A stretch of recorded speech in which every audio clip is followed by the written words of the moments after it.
Hey guys, welcome back to the channel. In this video, I had the absolute pleasure of interviewing one of my favorite all-time producers. He absolutely dominated the dance music charts in the late 90s and the early 2000s and crossed over into the mainstream with a couple of hits as well. Not only did he dominate the charts in the late 90s and early noughties, but he's managed to stay consistent and continues to DJ and release absolutely belting tracks over 25 years later. He's worked with Tiesto, Armin van Buuren, Vincent de Moor, and pretty much any prominent trance music artist you can think of, and some of his tracks have defined genres. It is none other than Ferry Corsten, aka System F, Veracocha, Star Party, Moonman, Gouryella, which was his collaboration with Tiesto, and we go into so much juicy stuff in this interview, from the benefits of having multiple pseudonyms as a producer, how to get super powerful and super clean mixes, how to stay consistent in a career spanning decades, and so much more besides. This interview took place at the Amsterdam dance event this year, so without further ado, let's meet Ferry.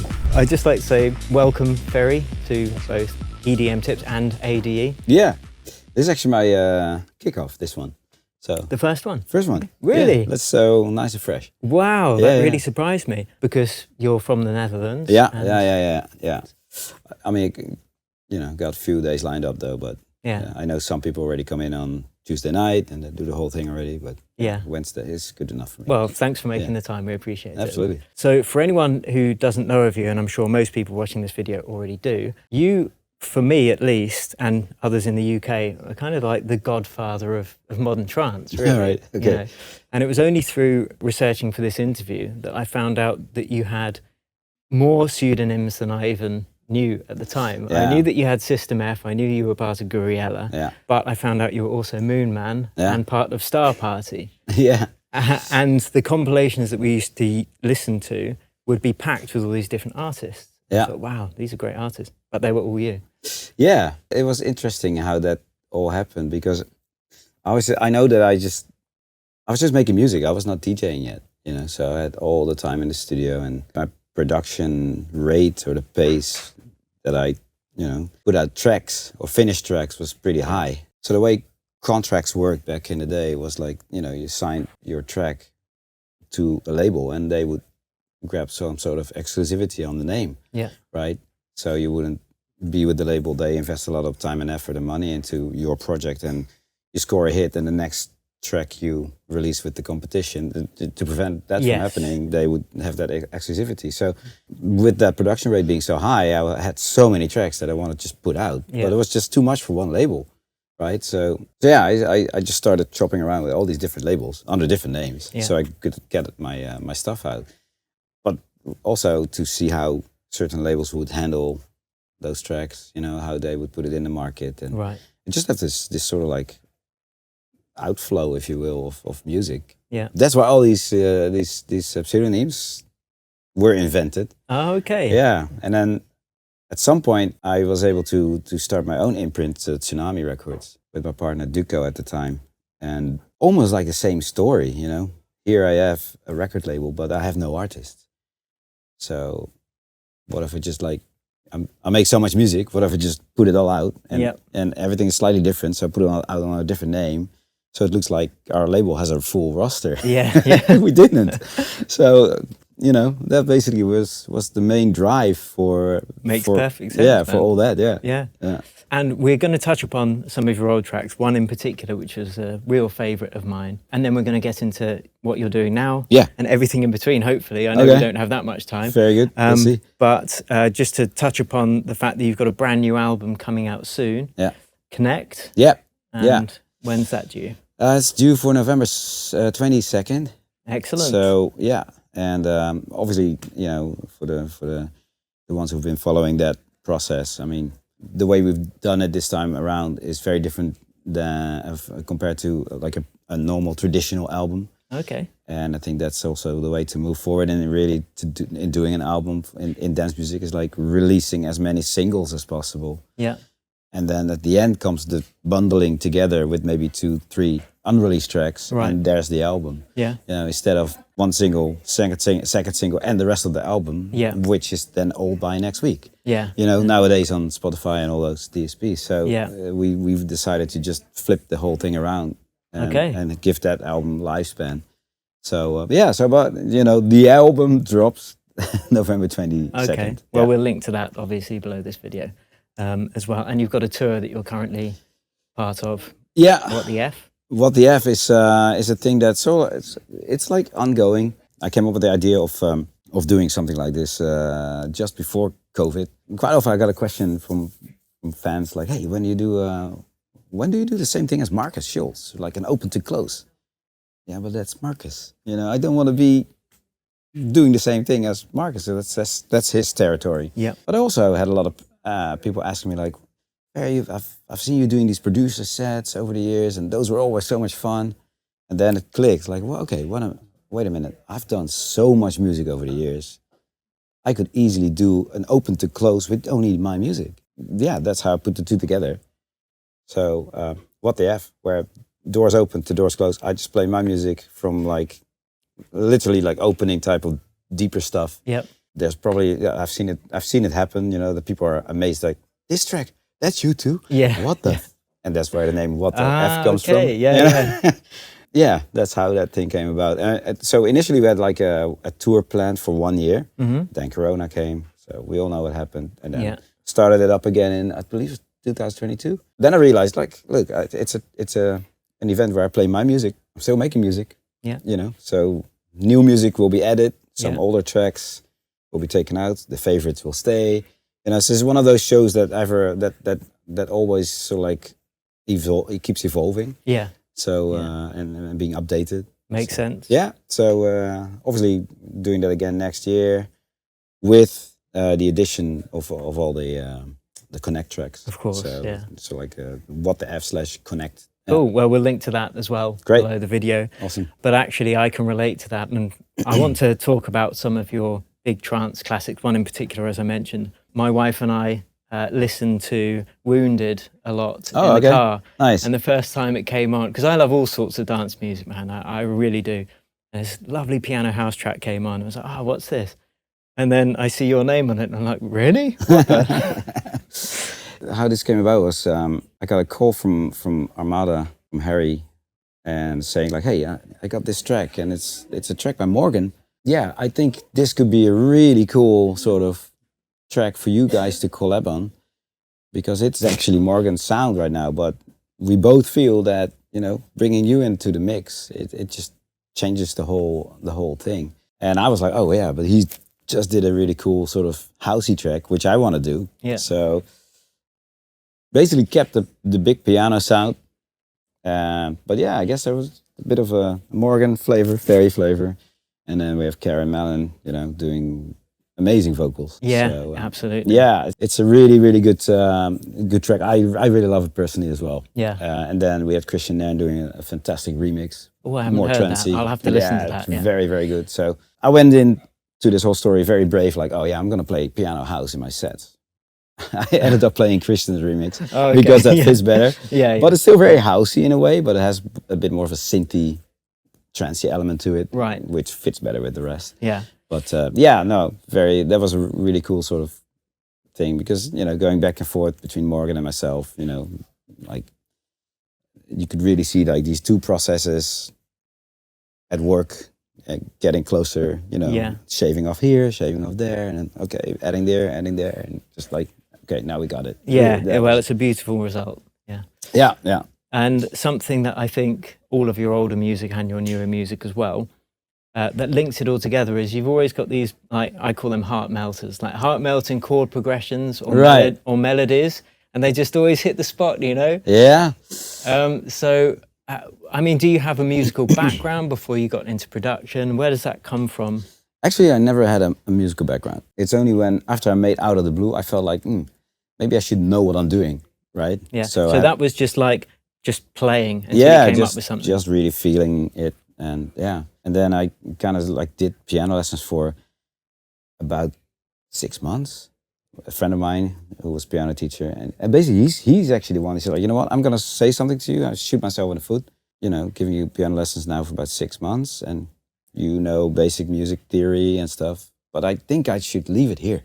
I shouldn't teach you anymore, because he said the beauty of how you approach music is not by the book.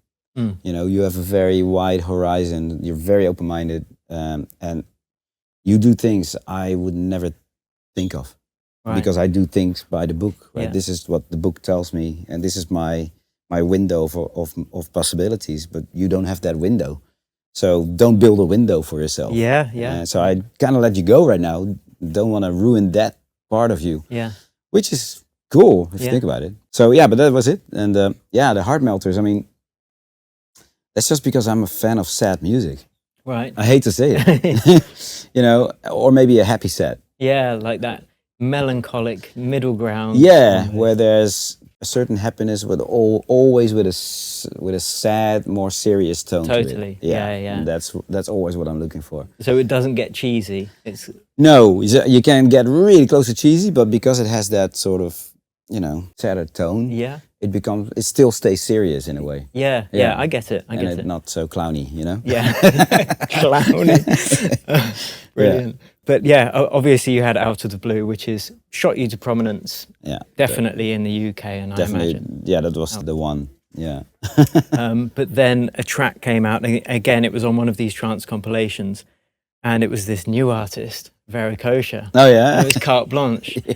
And I had a few friends at school who were really into music. This was when I was maybe 15, 16, something like that. So we come in and we compare trance albums and play them to each other on CD or whatever it was.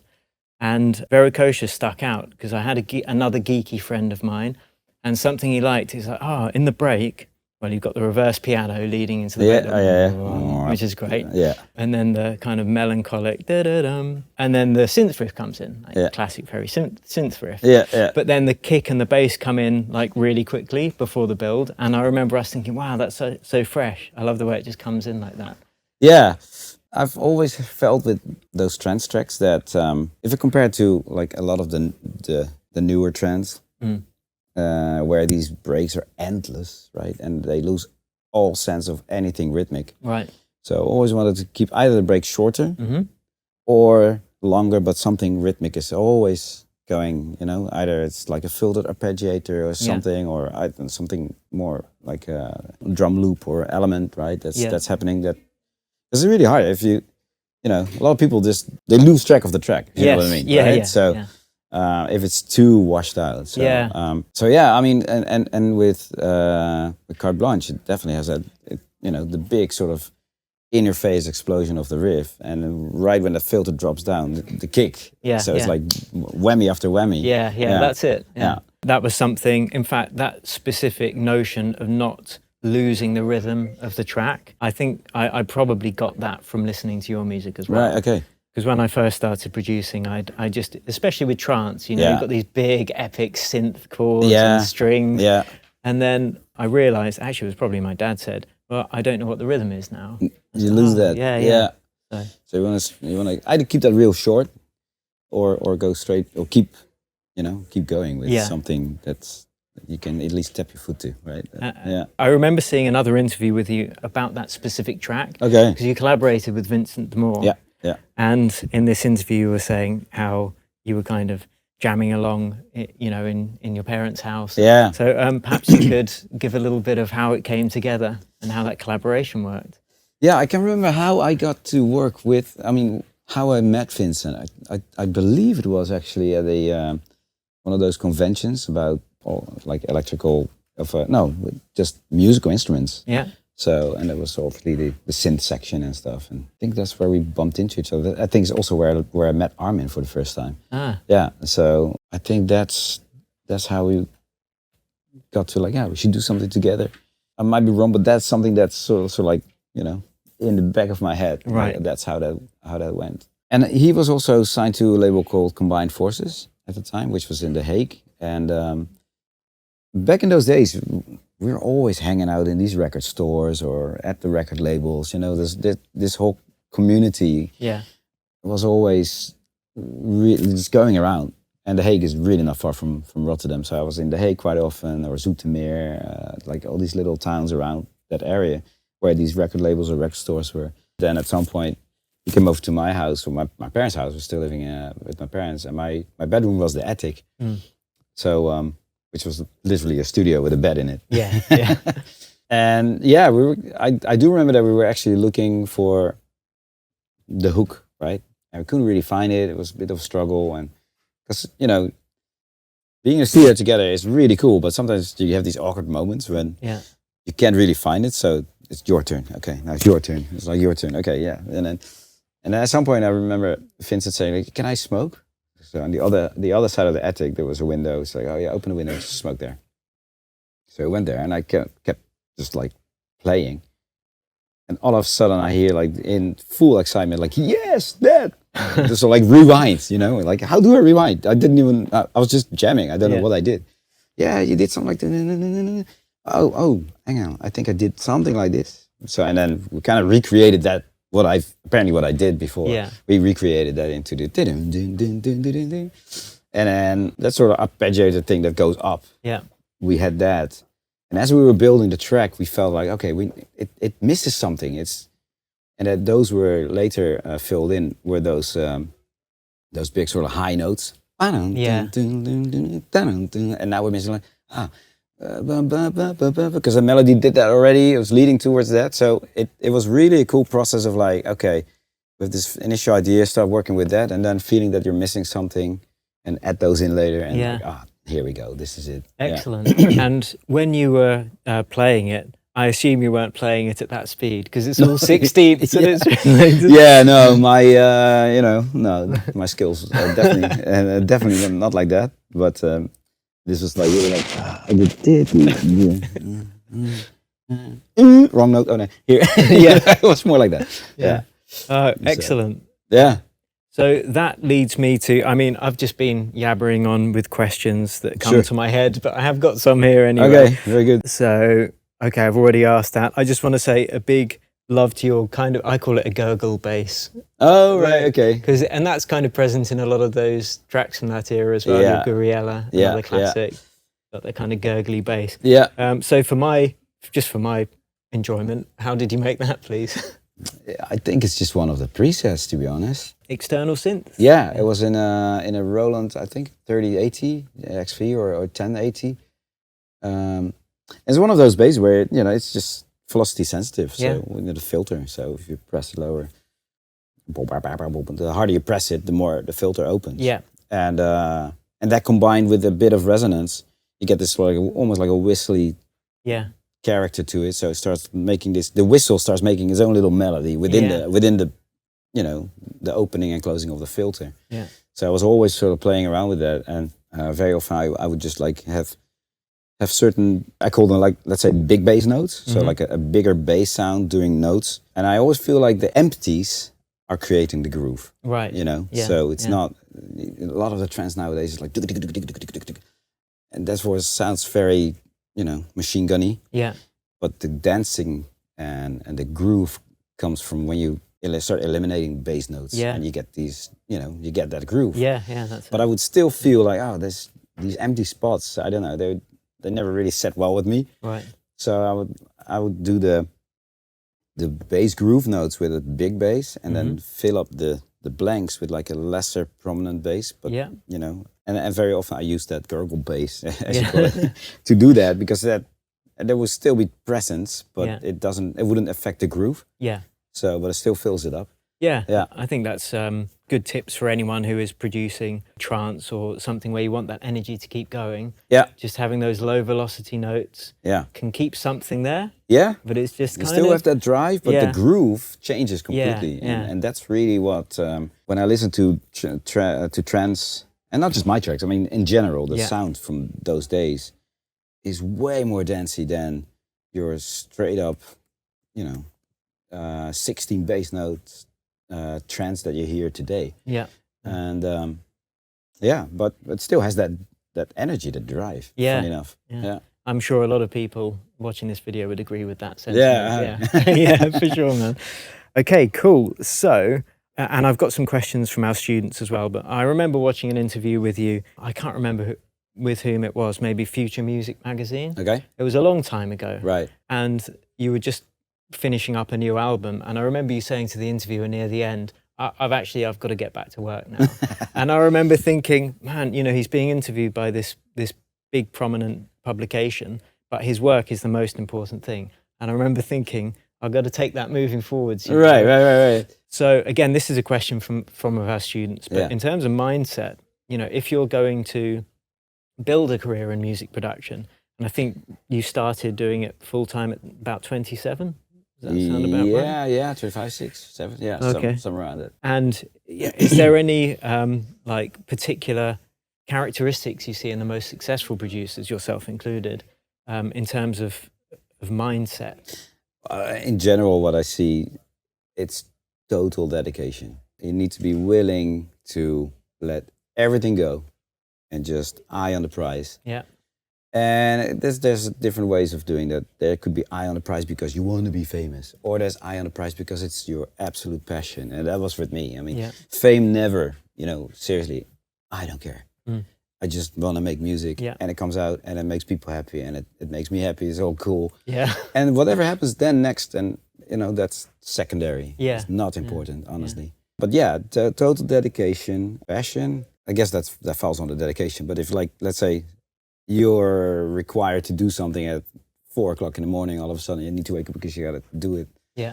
That's it, right? Yeah, you just do it. You just do it. And so I guess I can only imagine, knowing how I work, my persona works, right? Yeah. It's like I probably had that interview, which was kind of bothering me. Like, I don't want to do this interview. I kind of want to be back here in the studio, nerd out, right? Yeah. I only hope that you don't feel like that now. No. Yeah, days change. But yeah, no. But yeah, that's the mindset. Yeah. The pure passion, love, and yeah. Another thing really for me, it's always been like that. It's just don't be afraid to just get a negative response from people. Really, the dedication is for me to my music, and not for me to the music that you will like. You know? You like my music or you don't. Yeah. And I mean, okay. I can hear people think like, it's easy for you to say right now after so many tracks that people liked. But yeah, that is really, it's not always been so. Not every track has been liked. Yes. There were tracks that changed the path of where I was going. Ferry the trance guy produces a track called Punk. Everything but trance. Yeah. And the first response was like, "What are you doing?" Like, wow. And now it's one of those tracks that's been remixed a million times. Yeah. And if I don't play punk, people get upset, right? So, it's so you gotta just sometimes just say like, this is how I feel. I trust myself, and I go for that. And there's always a next time. Yeah. Cool. Yeah. I was gonna touch into how you moved into creating music like punk, because I remember that was a surprise for me as well. Yeah. So I guess the question, and it was one from one of our students anyway, which is, you've maintained a career for a long time now, so how do you move with trends without feeling like you're doing something you don't want to be doing? How do you kind of keep on relevance? Yeah, very simply put, I have 2 legs. One is in really the sound that I have a soft spot for, and which is very melodic and trancey. The other foot is just like tiptoeing around to see what is happening in the scene. Yeah, what's hot right now, and try to, let's say, take elements from that emerging new sound into my trance sound. Yeah, I've always been a big fan of blending stuff. Yeah, and that's the way how you keep pushing forward, right? Yeah. If you just say like, okay, no, you can't do that, this is it, and it has to be pure, and okay, but you know what? The world keeps moving, we gotta move along. Otherwise, it's just not happening. I feel right now we're in a lucky position. When I say we, like the ones who like trends, I mean, you see this huge U-turn right now with the trance sound of really today, going back to the sound of like 99, 98, even like really that older sound is really coming back. It's really blowing up, which is awesome. I think also sometimes it's just the way the scene works, why I made certain decisions. I guess punk again is a very good example. So here was Out of the Blue, here was Gouryella, all of those tracks blowing up, and especially in the UK, the media was raving about it, all riding Pete Tong and Judge Jules. And and it was all my Ferry Corsten there, great. And then the likes like Timo Maas and people like that came along. Progressive sound blew up, and all of a sudden Ferry Corsten was utter cheese, and it was horrible, and this and that. Right, that's what they were saying in the media. Wow, it was like cheese, yeah, for sure. Right. But I felt that as like, oh, that's horrible. Yeah, of course. But to me, at the same time, there was also this movement in Germany coming up big time, which was more like Storm, and It's Time to Burn, and those, you know, Zombie Nation, and those kind of sort of electro type of raw, dirty tracks. Yeah. I just really loved that stuff. Yeah. And I was like, you know what? Let me just play around with that, see if I can do something. And then that's when I made punk. Right. So it was almost like a reaction to, you know, the sound that everyone was just like raving about. Yeah. That sound being discarded, cancelled, you know. It's like, oh, not cool anymore. So I was like, oh, you know, almost like upset me. Like I got almost angry about that. The way that was treated. Of course. And I was like, you know what? Screw you guys. I'm just gonna get that. And just like, and then I realized like punk was so different, and I'd never done anything under my own name. I was like, this is the moment where I should actually say goodbye to all these pseudonyms and you know, do this as my own. The first track under my own name. So that was punk, really. And was that when you started Flashover? Flashover was slightly later. There was still Tsunami. Flashover was about 2006 or 7. Right. Yeah. Okay. So, yeah, I mean, you know, like I mentioned earlier, my partner in Tsunami at the time, Duco, we started drifting apart in views in terms of how we viewed certain things. Yeah. And basically felt like that was it. And that's basically when I started Flashover to just continue. Yeah. Right. Yeah. Cool. And actually, we touched upon it just then when you said you were kind of pissed off by that, as anyone would be, if you were to suddenly go from Golden Boy to, oh, this is cheesy. But one of our guys asked, sorry, I just want to check I'm getting the name right. Oh, Rafal. He asked, how did that affect you mentally? And then how did you stay buoyant enough to continue? I think you've answered it. You got pissed off and you were like, okay, I'm going to do this. But yeah, I mean, there's two ways of looking at it. You know, you can have that affect you in a negative way, where you just, you know, you want to just throw everything down and just quit it, or take up the challenge. Yeah. You know, so oh really? Okay, well, I'm not just this guy that only does this. You know, I'm not a one-trick pony. Yeah. And believe in yourself again. Say, no, I'm just gonna do this, and you got to be able to pick yourself up, right? Yeah. After that, if and it's only an opinion by someone else. Yeah, yeah. And as you pointed out, now there's a U-turn, and people are saying, "Oh, that kind of music's cool." Yeah. So it, you know, and I guess even if you look at the first System F album, right? I've been a believer of, as a music producer or artist, show your versatility, right? And in general, your fans that are your fan because of a certain sound, they want to keep you there with a certain sound. But I think you produce music as well. You know well that you cannot just do the same thing over and over and over again. Yeah. You get bored. Yeah. So you just want to start doing other stuff just to trigger your creativity, and only to come back after that with maybe even better trance track, right? Yeah. So I mean, you need that balance. Which is not always easy to accept for the fans who like you for a certain sound, but you need to do it. Yeah.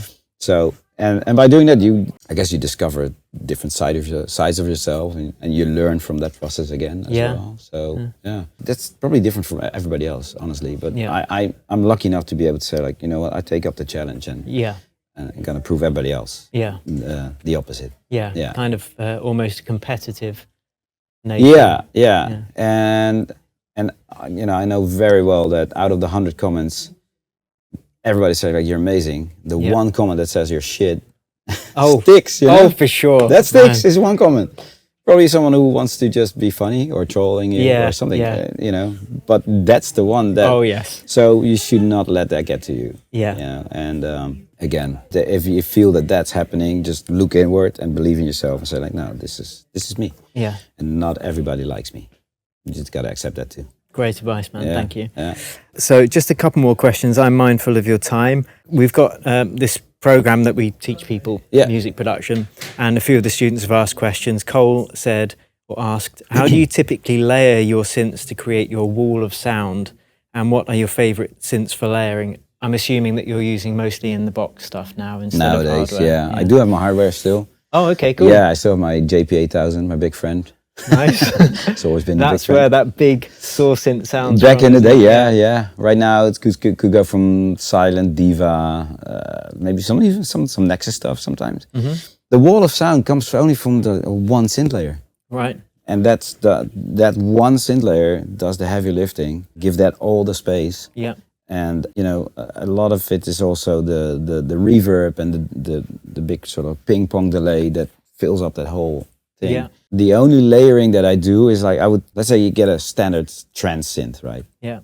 Soul type of stuff. And the only layering I would do is get out of, which one did I say earlier? The JV 1080, for example, right? Is that Roland kind of stuff from the 90s. That's perfect for like these little quirky sounds. Pigments right now is also really good for that. These quirky little sounds, you can't almost do anything with it. Right. But if you layer that onto that big synth, it adds this little thing. It's hard to define what that is. So is it quite subtle? Subtle, as like a really subtle layer on just on top of that massive sort of thing that does the work. It gives it that character that is instantly different from standard synth. Yeah. So that's the only layering I do. But the wall of sound, I just let this one synth do all the work. I think that's why part of why your mixes are so clean as well, because you haven't got 100 different synths all playing the same thing. Yeah, I mean, I've tried it over time because I had other producer friends. They're like, yeah, no, you got to layer this and this, and you know, put a virus and this on top of each other. And it's like, okay, let's try. And I just started finding it really sort of like messy, you know, hard to control. And in your mix, it's also like even more elements to control, right? Yeah. So I was like, yeah, strip that out. Just this does it, you know? Yeah. Okay, so, cool. Thank you very much. So there's your answer, Cole. And we've asked that question already. So a question from P-Tech asks, do you see AI as a threat or an opportunity? Yeah, that's a really good question. And that's the thing that's really playing right now. I would say, first, I see it as an opportunity. Of course, it's threatening when AI starts to make tracks exactly like me. I first see it as an opportunity. I see it as a great sparring partner. I don't know, just throw some prompts into Suno or Udio and see what comes out. And maybe there's something that inspires me again, right? Yeah. So I use that for that. Also vocals, it's great. I mean, if I would be a vocalist right now, I might be a little more scared. Yeah. You know, I feel very, very sorry for that part of the music industry because what AI does nowadays I'm just blown away. And in 1 year from now. Yeah, and look, if they are releasing these versions right now, you don't even want to know what they have already on the shelf to be released, right? And so this is crazy. But yeah, I don't want to see it as a risk because this is just not going to go away. Yeah. So I better embrace it and work with it and accept it and try to use it to my advantage instead of being like all in revolt and, you know. Yeah. Because it's not going to go away. And you've got your live shows, of course, so it's a long way away from AI replacing you in a live show. True. I mean, although, you know, there's probably an AI that can do better mixing, has a better likeness. A better likeness than you. You know, it's the whole package. Yeah. It's like Ferry Corsten AI version 3.5, you know, I don't know. but I don't want to be scared of it. Yeah. You know, I want to see it as something that's going to bring a lot of really cool new tools to the production world. Yeah. Yeah. That's great. So it's a choice as to whether you're scared or embrace it. Yeah, I think so. Yeah. Excellent. Okay. And I think the last question, because I'm mindful of your time, we've covered some great stuff, and actually I can see all of the things that I wanted to ask. We just talked about anyway. Awesome. Yeah. Which is cool. So the last question is about workflow from Tommy, and he asks if you have a particular workflow, and when you've come up with an idea, like as you did with Carte Blanche, how do you then take that out into a full arrangement? What kind of workflow does that look like? Because a lot of people struggle with that. Yeah, I still struggle with that.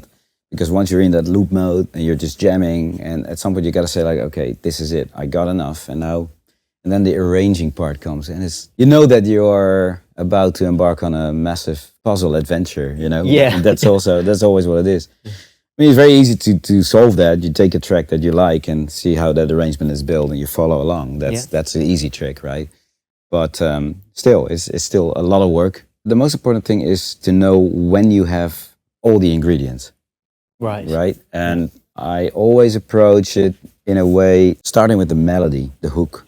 I always sit down first, just being on this, trying all these different presets, synths, effects, whatever. And if I think I have something, then I start working the other elements of the track around it. So basically, first the hook, and then the track in a way builds itself. Yeah.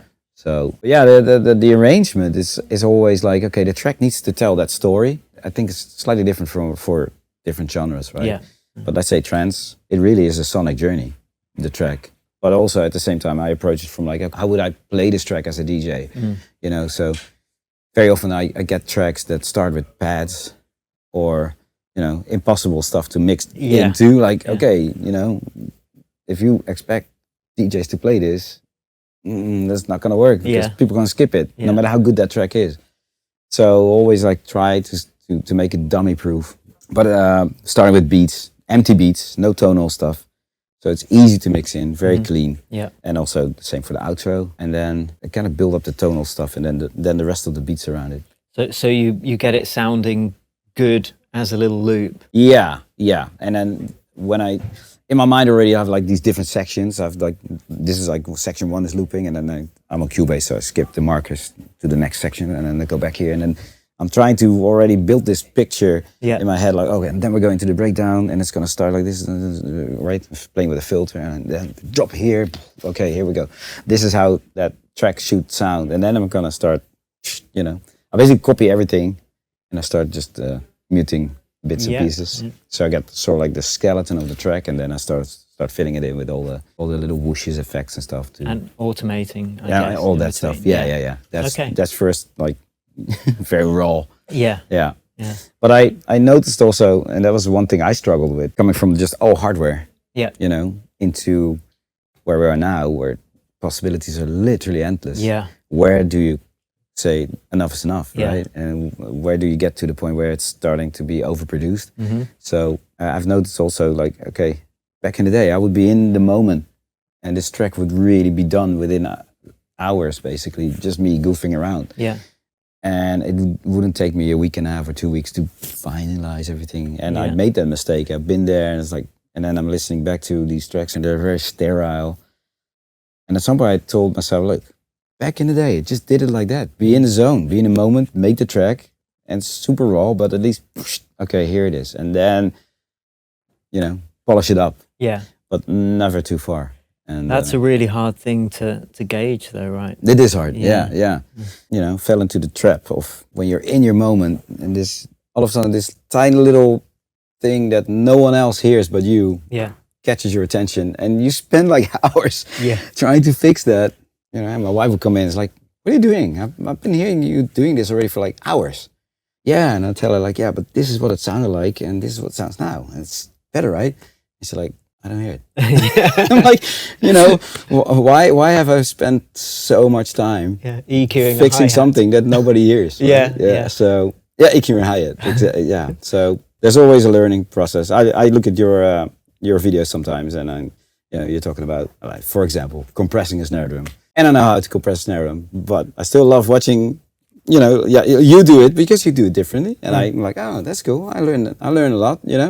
So never be afraid to learn more. Yeah. That's a great final question, actually, which is if there's any advice you could give to someone who wants to be a full-time producer, or just wants to be a successful producer. They might have a job that they love, but they want to release stuff that's played by their favorite DJs. Yeah.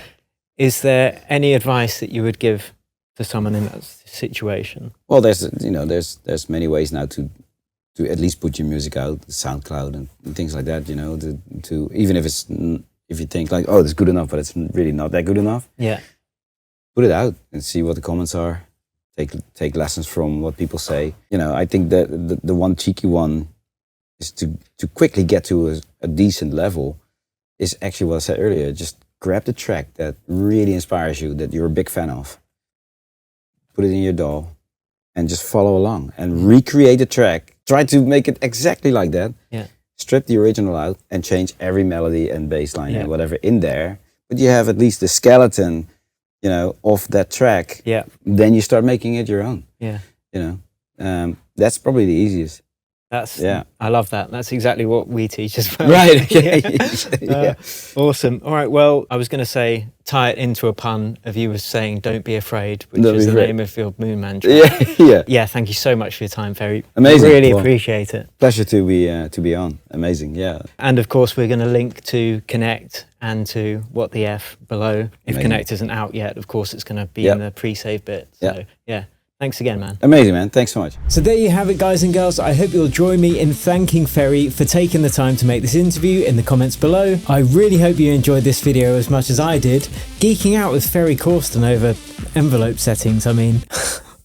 amazing. Don't forget to check out Ferry's music and his new album and DJ tour below this video. And if you enjoyed it, hit like, let me know in the comments whom else you want me to interview on this channel, and thank you for watching. I'm putting up another interview there with a top tier artist, so after you've liked and obviously subscribed to the channel, check that video out next. Thanks for watching, and I'll catch you over there.